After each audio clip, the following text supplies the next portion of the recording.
Salut à tous et à toutes les amis, j'espère que vous allez tous très bien. On se retrouve aujourd'hui pour une vidéo assez spéciale et surtout inattendue. Inattendue dans le sens où si on m'aurait dit que j'allais la faire il y a 3 semaines auparavant, je n'y aurais pas cru. Et on va parler aujourd'hui du transfert de Messi au Paris Saint-Germain. Donc comme vous le savez tous, je ne vous apprends rien, Messi va signer au PSG. Donc pour moi c'était évident, fallait que j'en parle car Messi va tout de même évoluer dans le même championnat que l'Olympique de Marseille, ce qui nous concerne donc. Et même ça reste un énorme transfert qui va marquer l'histoire du football, où on place énormément d'attentes. Mais justement dans cette vidéo, je vais vous présenter les raisons qui me poussent à croire que ces attentes ne pourraient ne pas être respectées. Et je parle donc oui d'un éventuel flop de Messi au PSG. Avant toute chose, ça ne reste que mon avis personnel, il est tout à fait possible qu'il réussisse au PSG, mais il existe selon moi des raisons de croire qu'il peut échouer. Et on va voir tout ça dans cette vidéo. Avant toute chose, j'aimerais définir ce que c'est qu'être un flop pour Messi, car oui, ce n'est pas un joueur lambda. Selon moi, c'est ne pas répondre aux attentes du Paris Saint-Germain, donc de remporter toutes les compétitions possibles cette saison. Le joueur est attendu, il va clairement devoir être au premier plan et ramener des titres collectifs à Paris. Je pense que c'est surtout ça le but de l'avoir ramené. J'estime donc que si jamais à la fin de son aventure parisienne, la Ligue des Champions ne venait pas être remportée, on peut qualifier ce transfert de flop, et ce même s'il a des stats stratosphériques, ce qui évidemment lui ressemble beaucoup. Il a normalement signé pour 2 ans et je le vois mal prolonger à l'avenir son contrat car il aura 36 ans, ce qui me paraît assez limite. Maintenant que ça c'est dit, on peut passer aux raisons,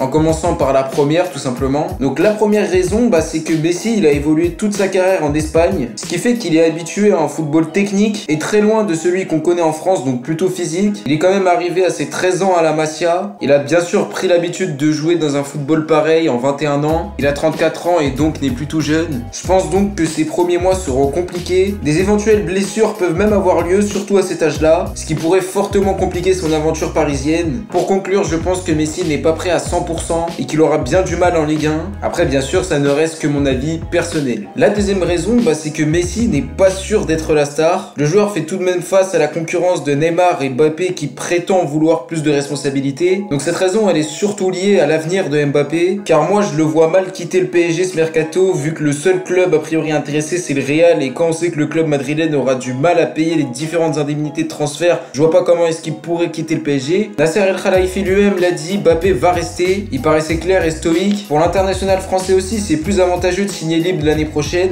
car il touchera une plus grosse prime à la signature. Donc supposons que Mbappé reste au PSG. Qui sera le leader de l'animation offensive entre Mbappé, Neymar et Messi? Et comme je l'ai dit, si jamais Messi venait être le leader, ça ne colle pas aux attentes de Mbappé qui est un cadre de l'équipe et qui lui a fait ses preuves en Ligue 1. Neymar aussi mérite cette place. C'est lui qui crée le jeu d'habitude grâce à sa technique rayonnante. Tout ça pour dire qu'on peut poser le débat, mais ce qui est sûr c'est que Messi a toujours eu l'habitude d'avoir cette place là et que si jamais il venait à la perdre, ça pourrait vraiment poser problème. Maintenant on va passer à ma troisième et dernière raison. Et tout simplement Messi, c'est plus le Messi de 2012 qui a marqué 91 buts en une année. Ça ne reste que mon avis personnel, mais selon moi le joueur catalan n'a pas réussi à éviter les grosses humiliations en Ligue des Champions qu'a vécu le Barça. Les éliminations contre la Roma, Liverpool et le PSG récemment, tous ces matchs là je pense que Messi aurait pu mieux faire. Je dis pas que c'est un mauvais joueur, loin de là, mais je pense que tout le monde s'attend à un Messi stratosphérique, mais il est possible que ce ne soit pas le cas car il est, qu'on le veuille ou non, plus proche de la fin que le début. Cette troisième raison c'est vraiment l'image de ma pensée et donc comment je juge Messi ces dernières années. Elle est donc à prendre un peu moins en considération que les deux premières, même si je voulais l'exposer. Vous avez donc les raisons qui me poussent à croire que Messi pourrait flopper au PSG. Je le répète, ça ne reste qu'une hypothèse. Il est tout à fait possible qu'il réussisse. Pour vous faire comprendre, si jamais il y a 10% de chance que l'avenir soit constitué comme ça, je vous donne les raisons de croire en ces 10% de chance. C'est plus de la prévention qu'autre chose. Après, libre à vous de croire ce que vous voulez et n'hésitez d'ailleurs pas à donner vos avis en commentaire. Donc voilà les amis, c'est déjà la fin de cette vidéo. On se retrouve très vite. D'ici là, prenez soin de vous. C'était Kalash. Ciao à tous.